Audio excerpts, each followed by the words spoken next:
لين متى بكى لين متى؟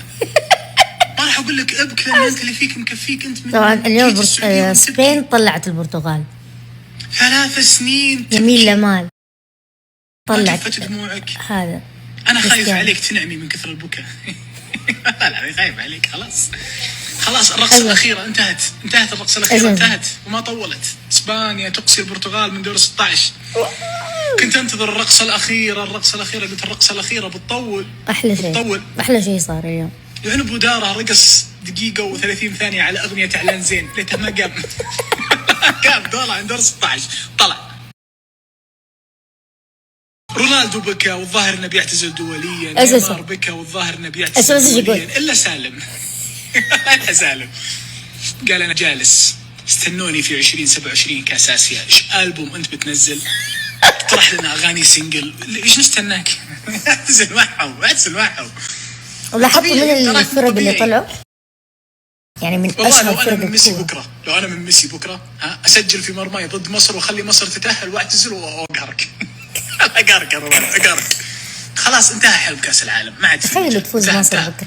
انتهى. الناس تبكي وحزينه وزعلانه. الا احنا تذكرتهم. والله انا ما ودي اتذكر. انا كل ما يشوف كاس العالم اتذكر هذا ورا ما بكوا. ليش احنا المنتخب الوحيد اللي يوم طلعنا من كاس العالم كلهم مبسوطين كانهم متخرجين؟ لا حرام والله بكوا. يمكن سالم ما بكى. وش المنتخب اللي يوم طلع من كاس العالم كانك قايل له افراج كلهم راحوا يصيفون؟ من الحلال البرتغال والبرازيل الكورة بالنسبة لهم تبون ولا بجلس لين 2034. الكورة بالنسبة لهم يعني عملهم الرئيسي على عكس عندنا. يعني عموما لو لاحظتوا الاثنين اللي جابوهم في السعودية في الهلال وفي النصر هم الفرق اللي خسروا. ملاحظين؟ هذا كريستيانو والثاني هذاك نيمار. شعوري غريب بكرة. أحب ميسي بس مصر أكثر. أتمنى من كثر ما أنا أحب ميسي إنه يسجل في مرماه عشان أفرح إنه سجل وأفرح إنه مصر بتأهل.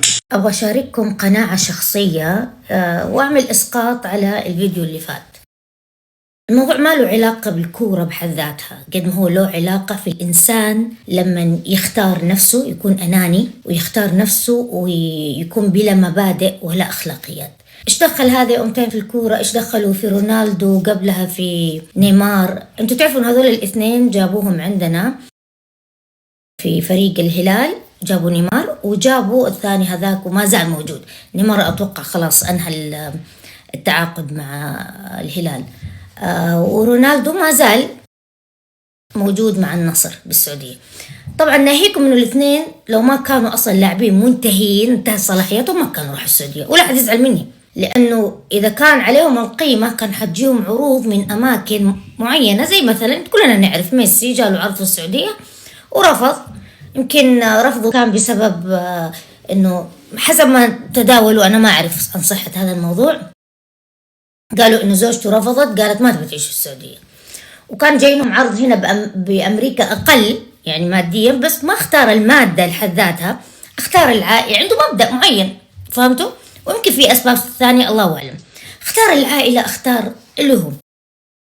إيش تبي تقولي يا أم تعب؟ أبغى أقول إنه الإنسان لما يكون أناني وخاصة هذول عاشوا في السعودية وأكيد شافوا السيستم وشافوا كيف إنه في ناس وأكيد يسمعوا ويشوفوا إنه هم قاعدة تصرف لهم رواتب من جيوب الناس اللي قاعدين ينقطع ضمانهم اللي قاعدين يتوقف عليهم حساب مواطن من جيوب المواطن اللي مو لاقي وظيفة. هذه الانتهاكات كلها اللي قاعدة تصير في حق السعودي. أحكي لكم دحين قصة صارت لي اليوم ودائما تصير لي لما أقابل ناس هنا بأمريكا ويعرفوا أن أنا سعودية. هذه قناعتي الشخصية ترى قاعدة أشارككم قناعتي الشخصية واللي على أساسها تكون اختياراتي في الحياة وطريقة تعاملي. يعني الإنسان ما ينفع يكون أناني ويقول أنا ما يدخل أنا ما أدخل نفسي أنا جاي ألعب كورة وهذا عرض حلو جاني. يعني نفترض إن هم ما كانوا يعرفوا جو وشافوا الوضع وشافوا إنه الناس أكيد يسمعوا صدى الناس ويعرفوا يعني على الأقل تذمر الناس بالسوشيال ميديا إنه قاعدة تنصرف مبالغ مهولة للاعبين هذولا بينما أهل البلد قاعدين يعني يتحكوا بالتراب.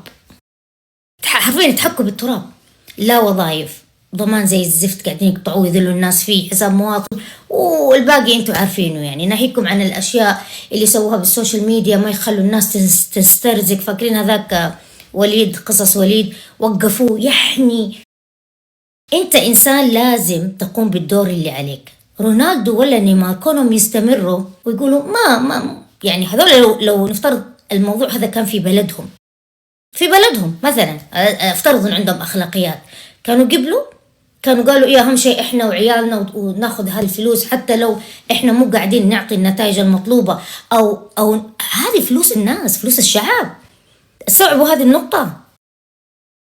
هذه قناعتي الشخصية. هذول لأنهم ناس بلا مبادئ، هذا طبيعي تصير نهايتهم، كذا، لأنهم يتكاسلوا ويصيروا خلاص تعودوا الفلوس تجي وهم قاعدين متبطحين، لأنه عندنا يقدروا الأجنبي، يقدروا الشيء اللي جاء من برا. أنا أتبطح وتجيني الفلوس. ففعليا يمكن يكون هذا أحد الأسباب. يعني ترى انتقام الله لازم تعرفوا، إذا الله أحب الإنسان ينتقم منه في الدنيا، يديك كف في الدنيا.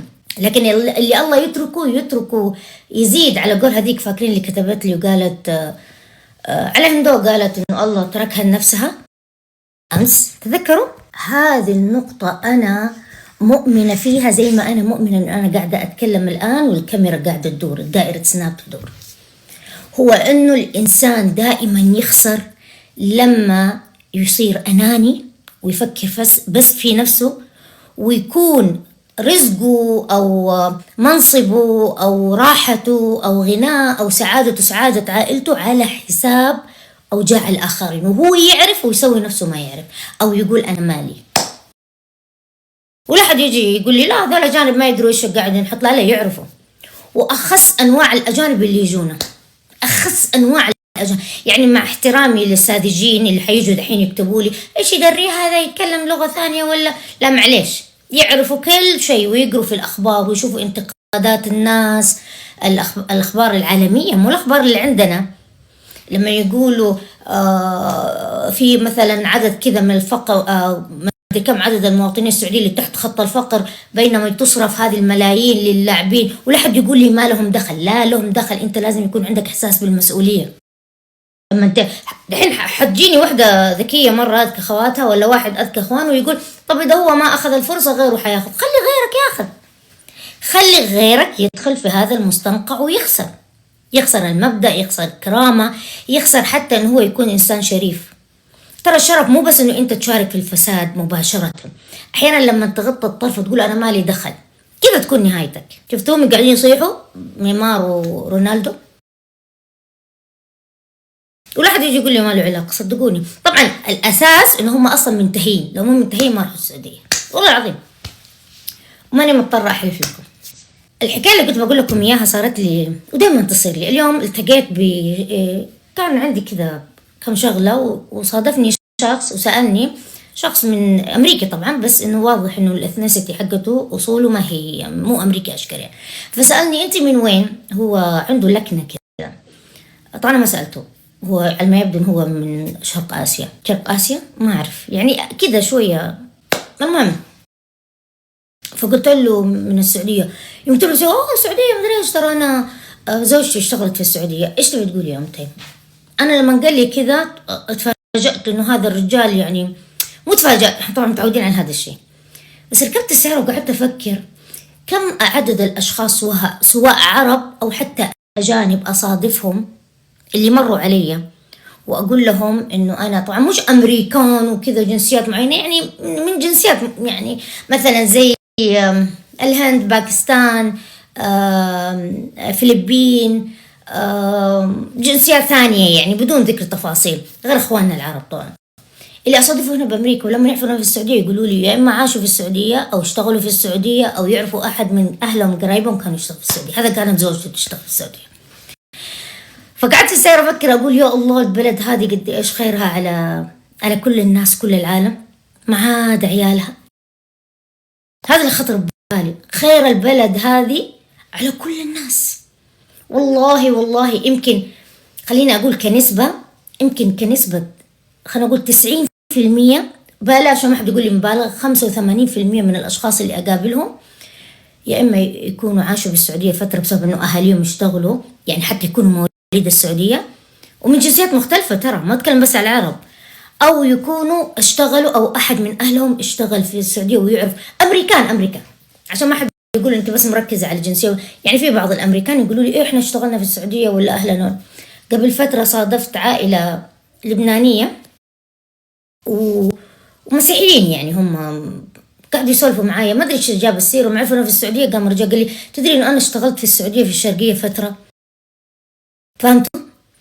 طبعا والوظائف لما يجوا يشرحوا لي الوظائف، ترى وظائف ما حي الله، يشتغلوا وظائف كل وظيفة أكبر من الثانية، حرفيا هم يكونوا ثروات هناك في السعودية، ويجوا بعدين لما يختاروا يستقروا ويعيشوا يجوا وين؟ يجوا أمريكا، يجوا أمريكا ياخذوا الجنسية الأمريكية ويقعدوا هنا يعيشوا.